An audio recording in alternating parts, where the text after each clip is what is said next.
Olá pessoal, falando aqui, continuando aqui nesse livro aqui, começando em Jerusalém, de James Dunn, aí na página 38. Então ele vai tratar, fazer um histórico aí do Jesus histórico, né? Vai trazer as teses do Bultmann, né? Aí diz que agora com Bultmann, a antítese Jesus a história, Cristo da fé, passa a ser reformulada como a antítese entre o Jesus histórico e o Cristo querigmático, né? Que o Bultmann está procurando desmitologizar a história de Jesus e extrair dali o querigma, né? A mensagem essencial de Jesus. Né? Assim, muitos autores consideram que ele quis tirar tudo que era de grego, de helenístico da história de Jesus e colocar a filosofia kantiana moderna ali dentro da análise. Jesus seria um imperativo categórico kantiano, né? Então ele seria mais ou menos um profeta de leis morais, né? Esse o substrato que sobraria dessa desmitologização de Bultmann seria isso. Seria um conjunto de sentenças morais que Jesus veio pregar, tá? Bom, então as questões que se colocam que não podem ser ignoradas, né? Explicar o contraste entre o Jesus sinótico dos três primeiros evangelhos e o Jesus de João, que é divinizado, né? O Logo se fez carne, né? A dificuldade de conciliar o foco de Jesus no reino de Deus com o foco de Paulo em Jesus. Né? Esse é um outro tema que eu já até falei em outras lives aí, em outros vídeos, né? Que a ideia do reino de Deus ela está presente nos evangelhos sinóticos, tá? Está presente ali. E já em Paulo vai ter bem menos ênfase. Paulo já vai focar no Cristo ressuscitado. É o grande foco. Já não fala tanto de reino dos céus, de reino de Deus, né? E o desafio de que o Cristo bíblico não pode ou não deve ser correlacionado com Jesus da Galileia e que a proclamação de Cristo fornece sua própria autenticação. Tá?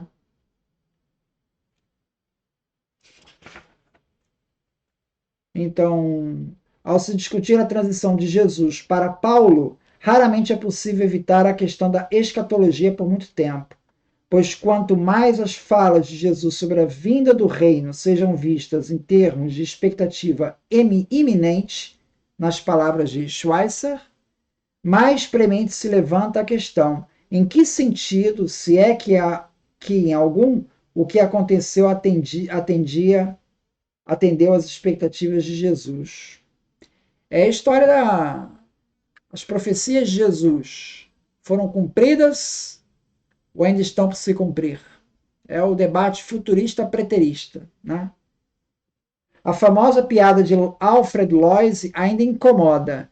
Jesus reivindicou o reino e o que veio foi a igreja.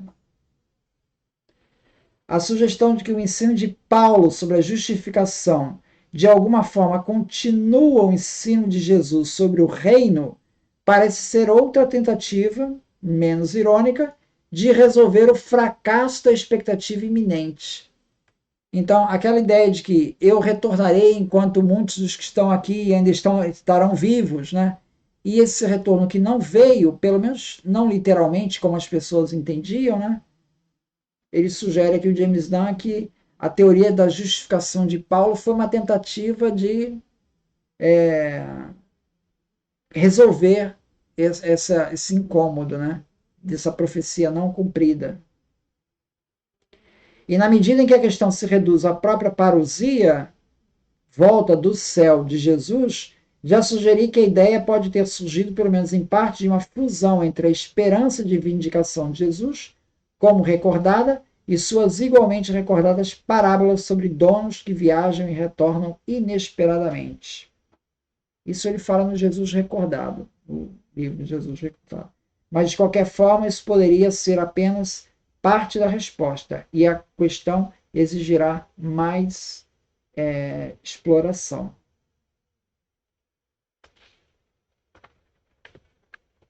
Se abordarmos a questão de outro lado, o aspecto da expectativa realizada seriam os preteristas, né? Ou seja, todas as profecias já foram realizadas. Os problemas da continuidade e descontinuidade parecem igualmente pesados, ou seja, preterismo não resolve. palavras do James Dunn, porque ele traz outros problemas igualmente pesados. Ninguém da geração passada colocou em questão de maneira tão nítida quanto Ernest Käsemann, ao desenvolver sua própria reconstrução distinta dos impulsos teológicos que moldaram os primórdios do cristianismo. Seu argumento básico é que Jesus, como tal, não compartilhava a expectativa apocalíptica iminente de João Batista. João Batista, sim, tinha ideia de uma expectativa apocalíptica.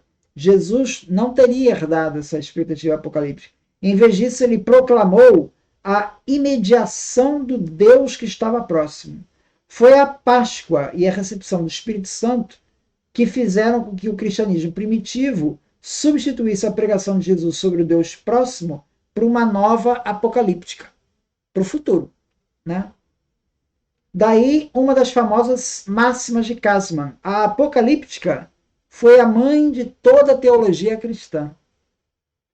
O desafio assim colocado por Käsemann é claro: se em termos simples Jesus não era apocalíptico, ainda que estabelecido entre um João Batista apocalíptico e uma comunidade primitiva apocalíptica, né? Temos aí os essênios, Enoque, etc. e tal, né? De qual fonte derivaria esse apocaliptismo tão determinante da teologia cristã posterior?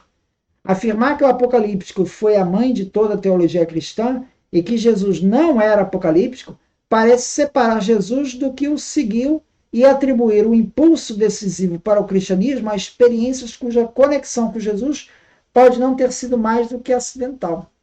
Então, esse é o grande problema, né? Ou seja, você... Não dá para dizer que Jesus não era apocalíptico.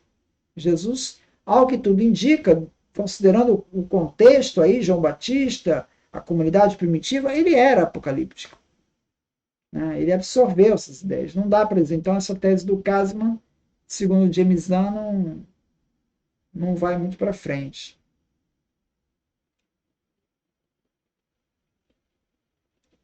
Aí ele segue aqui sobre os debates recentes, né?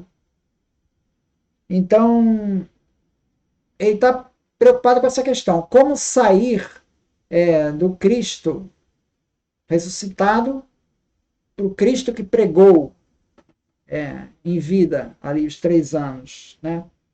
Aparentemente 2 discursos um pouco distintos, né?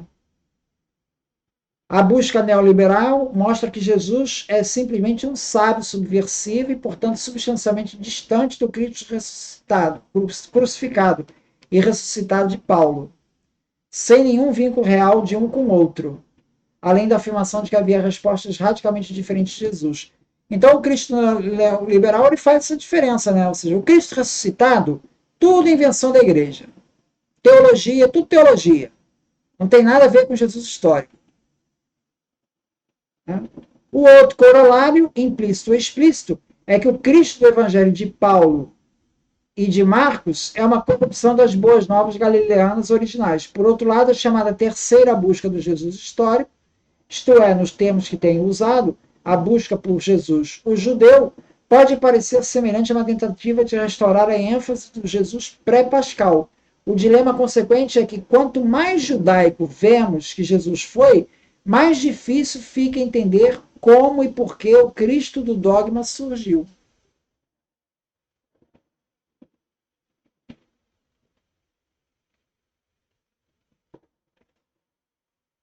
Então,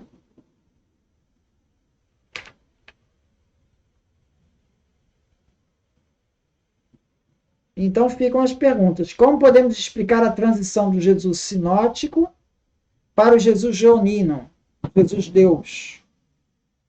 Qual é o significado relativo do desaparecimento no cristianismo primitivo desse tema tão central para a mensagem de Jesus, a proclamação do reino de Deus? Por que esse tema sumiu ou desapareceu?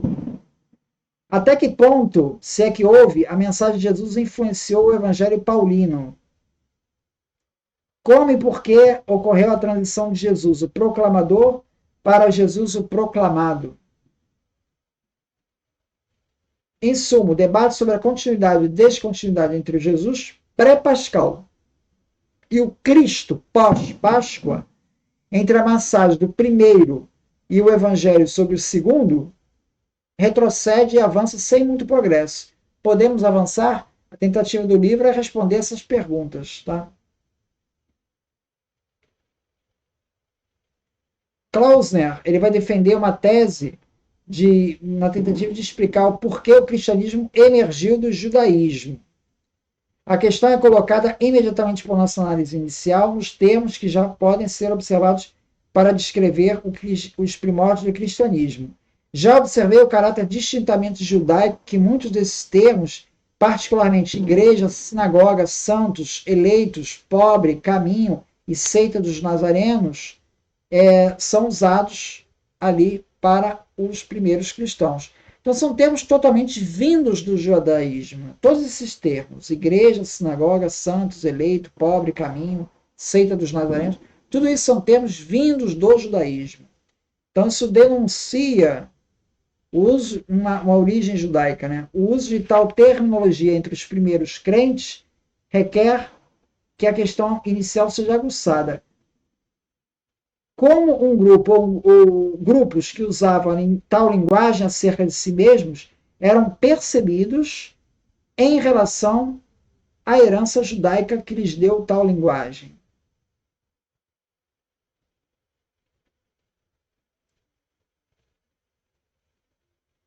A nitidez da questão é bem colocada pelo contexto de pensamento em que o próprio cristianismo aparece pela primeira vez, pois parece que ser o caso de Inácio de Antioquia ter introduzido esse termo cristianismo precisamente como uma forma de distinguir essa entidade relativamente nova do judaísmo mais estabelecido. O cristianismo deveria ser entendido como algo distinto do judaísmo. Há uma progressão interessante e um tanto irônica aqui. Como o nome judaísmo foi inicialmente introduzido para definir o que ele se referia em oposição contra helenismo, de modo que o cristianismo foi inicialmente introduzido para definir seu referente contra em oposição ao judaísmo. Da mesma forma como a rebelião dos macabeus de fato definiu o judaísmo como não helenismo, Inácio de Antioquia definiu o cristianismo como não judaísmo.